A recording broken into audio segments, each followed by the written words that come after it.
Fala, meus queridos leitores da iPod School, eu sou o Guilherme Freitas e hoje eu tô aqui com vocês para fazer uma video review um pouco fora do nosso contexto do blog, mas traçar algumas comparações que eu acho que vão ser bem interessantes pra gente enquadrar legal essa video review no nosso blog iPod School. Bom, a video review de hoje é do último sistema operacional lançado pela Microsoft, não oficialmente lançado ainda, né? Ele está em uma developer preview, mas foi anunciado há pouco tempo pela Microsoft, que é o Windows 8, uma plataforma bastante diferente daquilo que a gente está acostumado por Windows, mas também achei bastante interessante, achei legal instalar uma máquina virtual aqui para mostrar para vocês conferirem com a gente. Vamos lá, vou ligar aqui a máquina virtual, ele está em Sleep Mode, né? Para não ter que bootar novamente. O boot dele não é muito demorado, ele é relativamente rápido, ainda mais considerando que a gente está numa versão preview, a gente não está na versão oficial. Vou logar ele aqui de novo e vou dar continuidade nesse nosso review. O download dele, para aqueles que estiverem interessados, é gratuito. Você faz no próprio site da Microsoft Developer. Você não precisa ter conta, não precisa ter plano Developer, nada disso. Ele é totalmente gratuito, não necessita de cadastro, nada disso. E ele pode ser instalado em qualquer computador, ele é um arquivo ISO normal. Certo, pessoal? Vamos lá. Essa é a página inicial dele. Vocês podem ver que é uma proposta bastante interessante, relativamente próxima daquela que a gente tem no Windows 7 para smartphone e tablet. Tem essa linguagem toda quadrada e colorida aqui que eu acho maravilhosa do novo Windows. E operações básicas, menus básicos, super intuitivos, assim como a estrutura de organização proposta pela Apple alguns anos atrás com o lançamento do iPhone, que foi sendo aceita pelo mundo todo e que agora tornou-se meio que praxe em todos os serviços. Vou abrir aqui o painel de controle para vocês terem uma ideia de como funciona isso. Olha só, é uma página bastante limpa, bastante clara. Tenho aqui um scroll normal, opções básicas de alterações mesmo do painel de controle. Enfim. E ele funciona como se fosse um sistema operacional antigo normal, só com uma nova configuração de layout, uma nova configuração de linguagem mesmo. Vou voltar aqui para aquele nosso menu. Uma coisa que chama bastante atenção nesse novo Windows 8 é a liberdade que você tem para trabalhar tanto com essa atmosfera quanto com aquilo que a gente já está acostumado por desktop, que é um Windows comum, com o Explorer também comum. Olha só, tem um Explorer bastante Office-like, vocês podem ver que é uma linguagem bastante parecida com aquela que a gente vê nos Offices, especialmente o Office 2011, uma janela toda reconfigurada aqui. A barra de menu, ela está relativamente parecida, vocês podem ver que muda alguma coisinha, apenas o iniciar que ficou um pouco mais chapado, para respeitar essa nova linguagem do Windows. O Internet Explorer, vocês podem ver que eu tenho esse modo no desktop, que funciona como um desktop comum. Vou fechar ele aqui. A imagem está um pouquinho travada porque a minha velocidade da placa de memória está um pouco reduzida nessa máquina virtual para eu poder trabalhar tranquilo com a captura de imagem. Então vocês podem ver que ele dá umas travadinhas de vez em quando, mas isso não é culpa do sistema, isso é culpa realmente do meu computador, tá bom? Vou voltar lá para essa linguagem. Vocês podem ver que tinha um bugzinho aqui da minha janela do Explorer aberta, isso é coisa do Developer Preview, com certeza na versão final eles vão ajustar isso. E eu vou mostrar para vocês a diferença. Vocês viram que no desktop eu tenho o Internet Explorer normal, o Internet Explorer já aos moldes da nossa configuração normal. Vou abrir aqui. Vocês podem ver que é um Internet Explorer completamente diferente. Olha só. Tem um scroll normal. Ele tem, como vocês podem ver, essa coisa de full screen. Clico com o botão direito tenho aqui para escrever normal a minha barra de endereço. Vocês podem ver que é um navegador normal, só que reajustado para um novo estilo de interface, que eu vou falar um pouquinho mais sobre ele daqui a pouquinho. Então estou abrindo aí o nosso iPod School. Mesmo tendo sido reformulado, vocês podem ver que ele continua sendo um Explorer e, portanto, ele ainda tem um desempenho um pouco reduzido em relação aos navegadores concorrentes. Olha só, aqui está a nossa página do iPod School. E é isso aí, vou voltar lá pro menu. Para você acessar essas configurações laterais aqui, é só você cair para o canto inferior esquerdo que ele já abre o Start e você já tem todas essas opções. Vou voltar para lá. Olha, aqui está. Outra coisa bastante interessante dessa interface são os aplicativos que agora são possíveis de uma maneira muito mais prática, muito mais simples do que aquilo que a gente conhecia. Vocês podem ver, são aplicativos bem simples mesmo. Imagino que com a familiaridade dos usuários com o sistema, isso vai mudar. Tá vendo? É um piano comum, enfim. São aplicativos bastante simples, mas eu imagino que com a familiaridade dos usuários para esse sistema operacional começarão a surgir lojas de aplicativos, a própria distribuição gratuita desses aplicativos no próprio site da Microsoft. Vou voltar para cá. Tem o Notespace, que seria bloco de notas, tem alguns joguinhos aqui, tem esse Inkpad, que é para você desenhar como se você tivesse com uma caneta, enfim. Tem o canal Weather, que seria tempo, e todas as brincadeirinhas que um novo sistema operacional quase que necessariamente precisa ter. Agora vamos ter um olhar um pouquinho mais crítico, relacionando com tudo aquilo que a gente conhece pela computação móvel hoje. Vocês estão vendo que eu estou num iMac de 21 polegadas e meia, com o Magic Mouse do meu lado, aqui na minha mão, e um teclado Bluetooth comum. A minha impressão sobre esse sistema operacional no computador não é das melhores. Eu vou explicar para vocês por quê. Vocês podem ver que essa estrutura de layout aqui é maravilhosa, sem dúvida alguma, mas ela incentiva muito o controle pelo toque e não pelo clique. Então a gente acaba tendo uma versão do sistema operacional que parece ser adaptada para os hardwares fixos, né? Os desktops, notebooks, não só fixos, desculpa, errei, mas os computadores propriamente ditos. Parece uma adaptação de um sistema operacional de tablets e de smartphones para um computador, o que eu não acho muito interessante.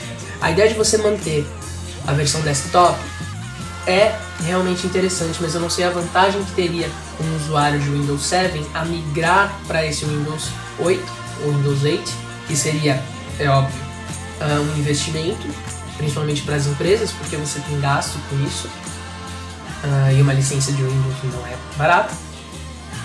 E você acaba tendo uma estrutura muito parecida. A única coisa que muda é, vou voltar aqui para o desktop, um Explorer um pouco diferente, enfim, um Internet Explorer também um pouquinho diferente, uma configuração de layout relativamente diferente, mas nada que mude tanto a ponto de você ter benefícios com isso. Por que que isso se relaciona com o nosso blog? A gente tem hoje, no mundo da Apple, o sistema operacional iOS, que engloba tanto iPod Touch quanto iPhones, iPads, e se eu não me engano, desculpa aqui se eu estiver cometendo um erro, mas se eu não me engano, os iPods Nano de 6ª geração também. Eu acho que é diferente o nome, de verdade não sei, mas é uma linguagem bastante próxima. E a gente tem um macOS 10, que eu acredito virar logo 11, porque essa linguagem acho que o Lion mostra bem uma ruptura de conceitos de um sistema operacional básico para um novo. Então a gente tem dois sistemas operacionais completamente diferentes, o iOS com a sua linguagem para tablets e para smartphones e iPod Touch, e o macOS para computadores, para notebooks. O que eu acho bastante interessante. O que a Microsoft tentou colocar aqui foi trazer o mesmo sistema operacional tanto para computadores quanto para tablets. Eu não sei até que ponto isso funciona, porque essa interação é maravilhosa, mas eu não consigo usar de maneira interessante todos os recursos que eu poderia usar se eu tivesse num tablet. Por exemplo, esse Inkpad, que para um tablet é um recurso bastante interessante, principalmente para quem trabalha com desenho ou com anotações, como é o meu caso. Mas desenhar com o mouse, galera, não é legal definitivamente.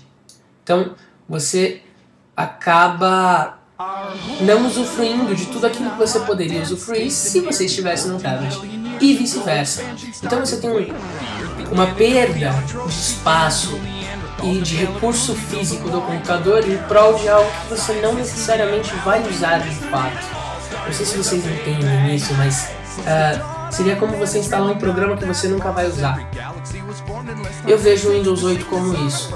Se eles propôssem uma interface mais voltada para o uso do multitouch dos novos mouses, para o uso dos touchpads multitouch que existem hoje no mercado, e para o próprio uso do mouse como como periférico de comunicação com a interface e o layout do seu sistema operacional unicamente, seria muito mais simples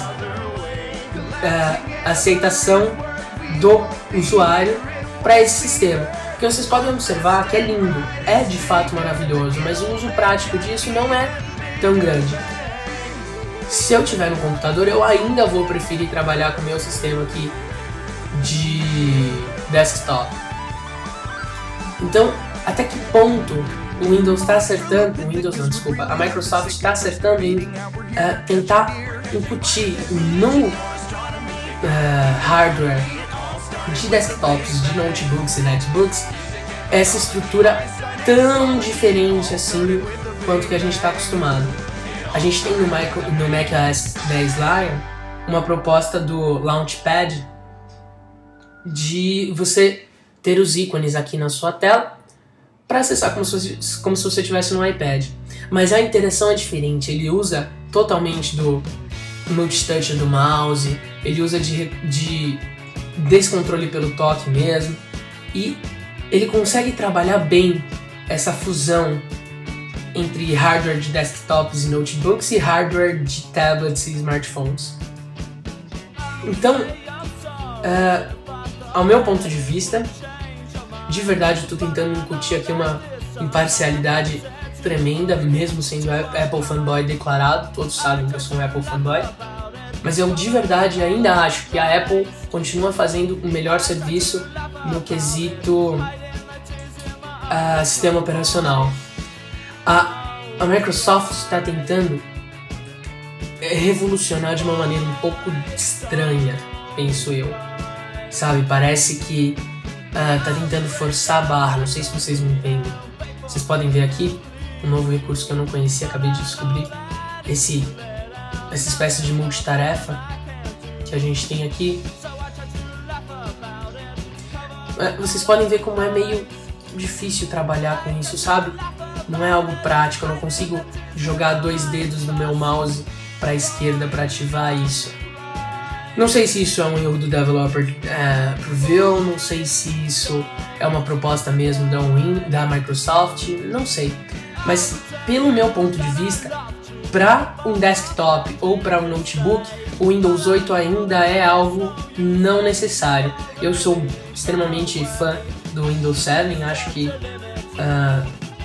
ele foi um ganho muito grande para a Microsoft, mas o Windows 8 eu não vejo como um benefício tão grande, uma ascensão muito grande no mercado, não vejo como uma revolução para o mercado de desktops e notebooks, de computadores no geral.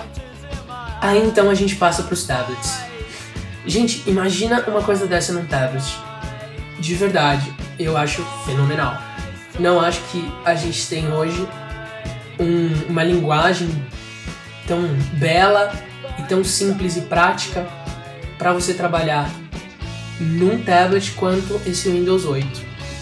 Não sei quanto isso vai consumir de hardware, não sei se vai precisar ter uma ventoinha muito grande para resfriar os aparelhos que estiverem rodando ele. Vocês podem até voltar um pouquinho no tempo aí e perceber que tablet da Samsung, no qual esse sistema operacional foi apresentado ao mundo, ele desagradou muitas pessoas por apresentar uma certa regressão, trazendo muito hardware, o que não é muito desejado nos dias de hoje, e trazendo peso, sons, ruídos, na verdade, né, que acabam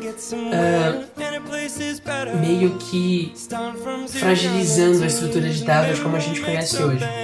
Então, assim, eu, como aprendiz de designer e futuro arquiteto, se Deus quiser, vejo nessa linguagem do Windows 8 uma proposta bastante interessante, um layout muito belo, muito simples de se trabalhar, que tem um futuro extremamente próspero.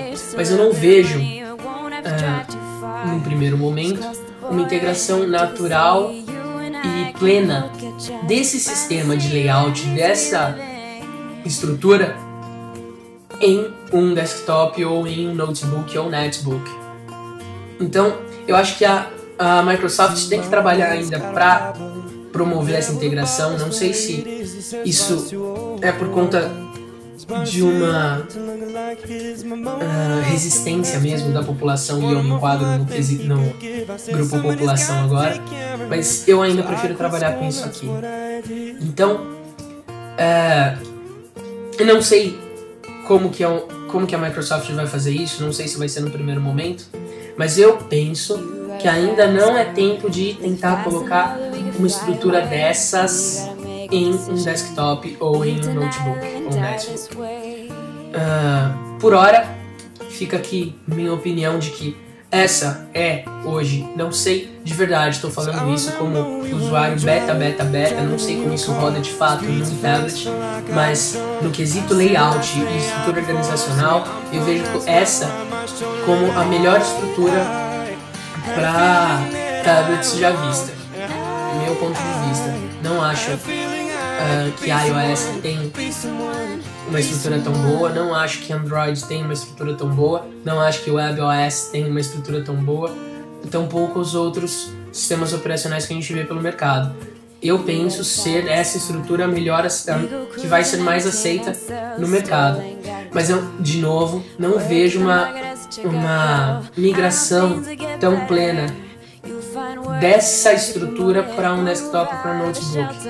Então, vamos ver o que a Microsoft vai fazer por aí. A gente tem, imagino eu, mais uma versão beta e depois uma versão final desse sistema operacional para ser lançado no mercado. Mas hoje, fica aqui essa olhadela rápida que a gente deu para vocês aí nesse sistema operacional. Vamos aguardar o lançamento oficial dele e vamos fazer um hands-on o mais rápido possível. Mas por hora, fica aí essa minha opinião humilde e totalmente desgabaritada. Tô falando aqui como um leigo qualquer. E fica meu grande abraço também para toda a equipe do iPod School e para todos os nossos leitores. Fico obrigado aqui a agradecer extremamente a todos que apoiaram esse nosso iPod School durante o nosso período de relativa crise com esse HD do nosso servidor. Agradeço de verdade todo o incentivo, todos os agradecimentos. É por vocês, galera, que a gente faz isso aqui, que a gente rala aqui e que a gente acaba perdendo muito do nosso tempo fazendo esse tipo de post, criando esse tipo de vídeo e correndo atrás para deixar vocês cada vez mais informados. Um enorme abraço para todos vocês. Por favor, comentem o que vocês acharem necessário. Só peço respeito nos comentários e se houverem críticas, o que eu acho ótimo, que sejam críticas construtivas, respeitosas e gabaritadas, não críticas sem razão. Agradeço-lhes extremamente pela atenção e muito obrigado, principalmente a você que está ouvindo até agora esse meu vídeo, esse vídeo do nosso iPod School. Um abraço para vocês, pessoal, até a próxima.